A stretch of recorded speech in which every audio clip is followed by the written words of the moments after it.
Hi, my name is Julius, and this is episode 2 of What Makes It So Special.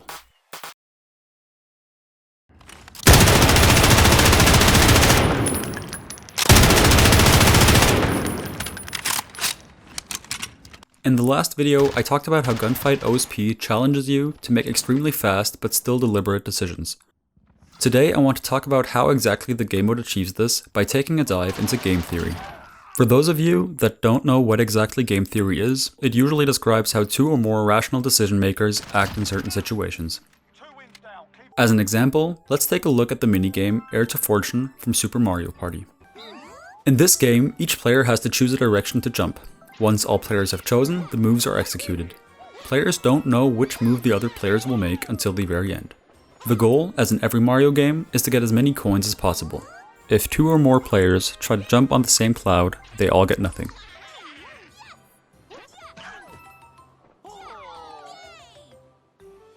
So, obviously, they have to try to anticipate where the other players will jump in order to maximize their coins. Now, which choice is the correct choice, meaning the one that will grant you the highest probability of winning? Let's assume there were only two players for now. Each one would have the choice to move to the side or move up or down. Since the goal is to get more coins than your opponent, you should always go for the pile with more coins. If your opponent chooses to do the same, nothing is lost, and if he chooses the other pile, you gain a lead. But what happens when you introduce more players? Well, suddenly gaining nothing isn't as viable, as the other players can slowly amass a lead, winning them the game. And this is where the mind games begin. Where you will jump is not a simple choice, since you have to try to get into your opponent's mind and figure out what strategy they are following. This leads to a game where there isn't one correct solution, but choices that are better suited to specific opponents.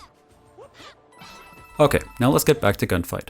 Let's try to analyze the first few seconds of a round, like we did with the coin game, and let's start with a standard gunfight mode, where each player spawns with a loadout. First, we'll go through every option.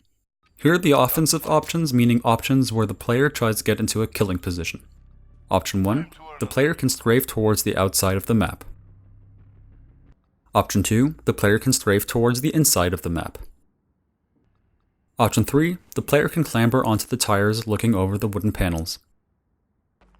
As for the defensive options, so ones where the player seeks cover before taking offensive action. Option 1, the player can run towards the outside of the map. Option 2, the player can run towards the inside of the map. Option 3, the player can run towards the stairs. There is the fourth option of waiting behind cover, but since this doesn't really add anything to the dynamic, we'll leave it out for now. For analyzing, let's assume both players have perfect aim, meaning they would instantly snap onto their opponent when seen and kill them in the shortest amount of time. So, what should each player do? First off, the options where both players play offensively and where both players play defensively aren't of interest, as when they both attack, they both die at the exact same time, and when they both go for cover, nothing happens. Also, this table only shows what happens when player 1 attacks and player 2 defends, since if player 2 attacks and player 1 defends, the table would be exactly the same, just flipped over. I won't go through every option of this table, since most of them lead to both players surviving. Why this is the case is one of the topics of my third video. For now, let's only take a closer look at these two possibilities. If player 1 goes towards the outside of the map and player 2 runs toward the inside of the map, player 2 will die. If player 1 on the other hand chooses to go to the inside of the map and player 2 goes towards the outside, player 2 will also die. So, player 2's best choice is to run towards the stairs, as this is the only option that guarantees his survival. But since that is also the safest course of action for player 1, one of both players might think, I'll take the chance of dying since I might catch an unsuspecting opponent and get an early advantage. And this in turn will make the other player also choose an offensive strategy, either by the same reasoning or as a reaction, since if he has a chance of dying, he might as well try to kill the opponent himself. So now both players choose an offensive strategy. Remember what I said about our model at the beginning, that we assume both players have perfect aim. That's obviously not true in reality, so the player with the better aim will usually be the winner of the first encounter. Now to Gunfight OSP. It's pretty simple how all the options change when you don't have a gun at the beginning. These options aren't options anymore.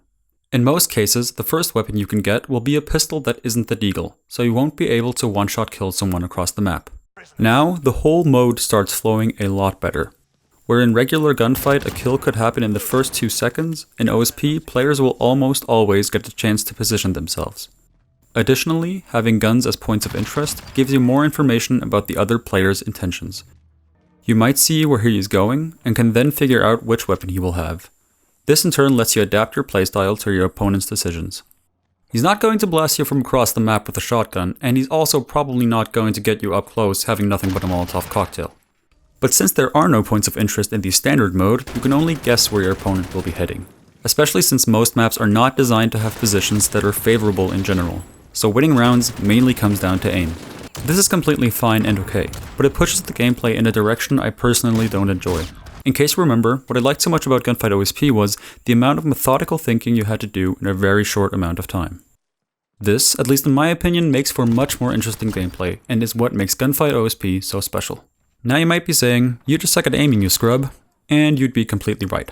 I'm not as good at aiming as I used to be, but that's also why I enjoyed OSP so much. I got fast-paced gameplay, and I could also win reasonably often without great aim. And just to show you that I'm not hiding anything, here are some of my absolute worst potato moments. Their confidence grows. Use it again. Enemy! After it. X-ray!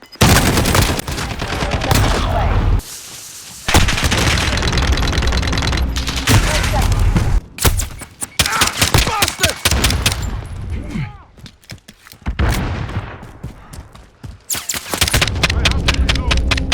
10 seconds.